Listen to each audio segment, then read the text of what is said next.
It might sound a bit oxymoronic, but I'm here to talk about a new technology which is several centuries old, biometrics. The theme so far appears to be centered around risks, how to prevent fraud, impersonation, etc. Biometrics as a technology is one of the elements which can help address certain risks within the systems. And I'll be talking about biometrics. I'm sure about a decade ago, biometrics led one to imagine maybe physical access control systems where one would place their finger on a device and the door would open, or biometrics were thought about in the context of attendance systems, which do exist even today. Over the last decade, there have been several improvements in the technologies. There has been wider acceptance in terms of implementing biometrics from the perspective of protecting enterprise information assets, protecting access to systems, and we'll look at that in a bit. So I'm going to talk about the case for biometrics. Why should we be thinking about biometrics in the first place? I'll just run through a quick explainer about various biometric technologies, and then let us look at the relevance and use cases with respect to this august audience here. So broadly, when we think about systems and how we access information systems, enterprise applications, we generally think about passwords. Authentication, authorizing me to access a particular software application. I need to put in my username and password, and this we are very, very familiar with. There are broadly three methods of authentication. What you know, namely passwords or PINs. You could have certain OTPs, you could have a matrix, you could have a grid-based approach, and what you are. What you are essentially deals with biometrics. So in most of the headline attack breaches, the password has been the weakest link. That is what has been abused. Now, it's of interest to know that a password, an 8-character password, can actually be cracked in about 5.5 hours by a computer. So it's not really safe. And most of our calls to our support providers or our help desks could be for password resets, consuming a lot of enterprise resources, time, effort. And there is a cost associated to resetting these passwords as well. So passwords, while they have served their purpose for a long time, it is time for us to consider other means of authentication in order to access our various systems, thereby bringing down the risk. So these are various authentication methods that we are familiar with. We start off with the most simple one, the username and the password. Then we have a username, password, and a grid. The computer asks us to put a key in a number which appears on the grid in so-and-so column or so-and-so row. That's one approach. So it's a combination of username, password, and what you have, a grid basically. Or a username, password, and a token. Token is sent to us as an SMS maybe, and we key in the token.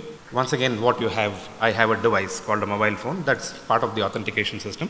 So biometrics, what is biometrics? Bio means life. Metrics is measuring. In India, in the Indian context, Sir William Herschel, who was part of the civil service of India, started recording handprints and thumbprints on the contracts he established with the service providers, the vendors basically, the suppliers, so that they wouldn't come back later and say, no, it was not me who signed up with you. So he wanted to establish non-repudiation, so that the contractor would not come back and deny that he or she was part of the contract. He had agreed to the contract.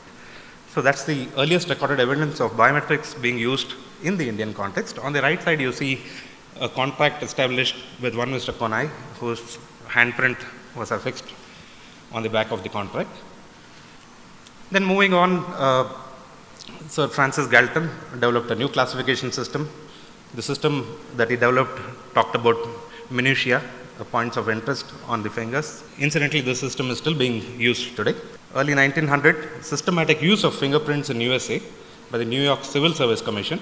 Fingerprinting applicants to prevent them from having better qualified persons impersonating them in the exams.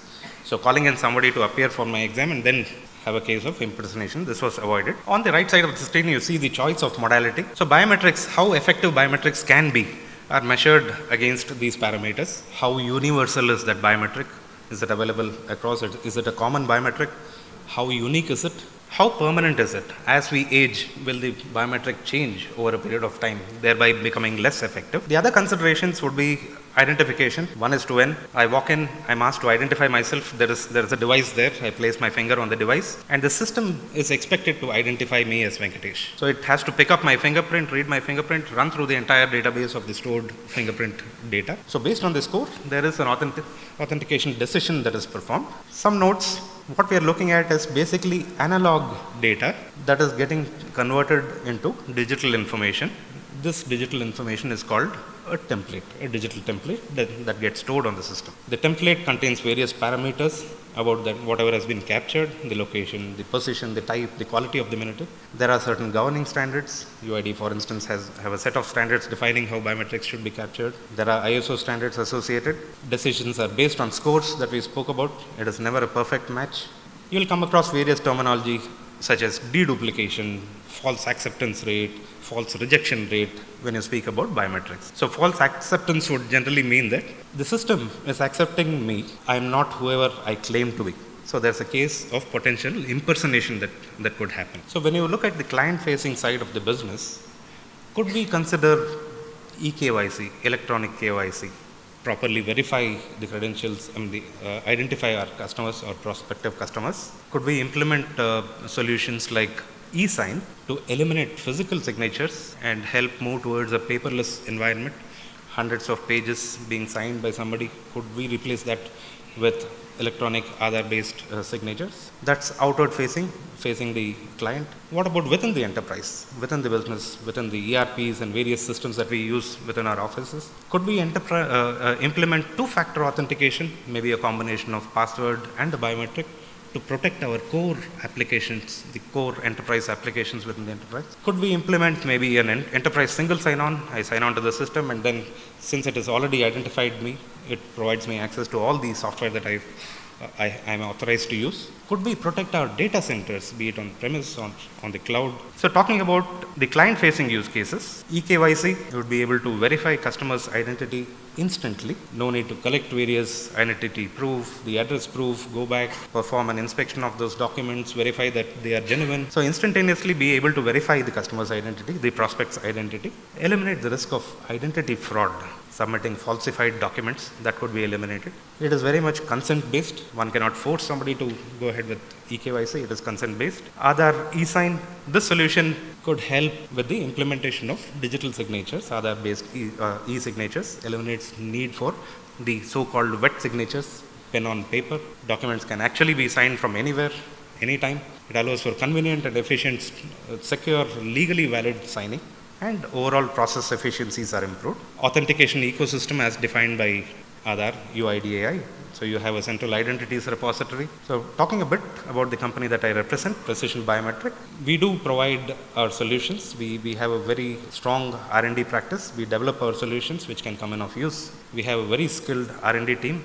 We have our own software capabilities. We have hardware capabilities. We build our products end to end, right from the concept to the delivery. Infrastructure, we have our own 3D printing for prototyping, pick and place systems, all the latest of the gizmos that are required to develop a solution very fast. So Precision, the group that I represent, we are slightly more than 2 decades old. We provide biometric technology-based solutions. We provide Internet of Things-based solutions. We provide infrastructure services, managed services, and system integration and cloud services. We are present across the country. We are headquartered in Chennai. We have offices in all the major metros. We have more than 200 support locations from which we will be able to provide any kind of support that our clients require.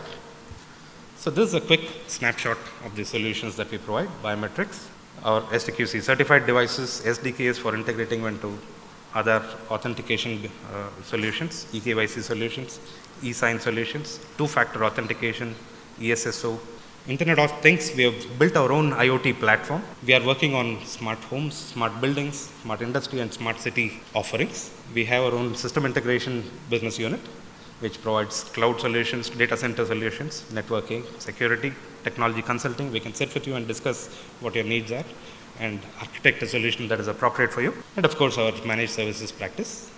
We are supporting more than 10 lakh endpoints across the country. So that's the strength that we have. A representative list of our clients, and we do have an exhibition stall outside in case you would have some interest in looking at some of our solutions. We'll be very happy to receive you at ours.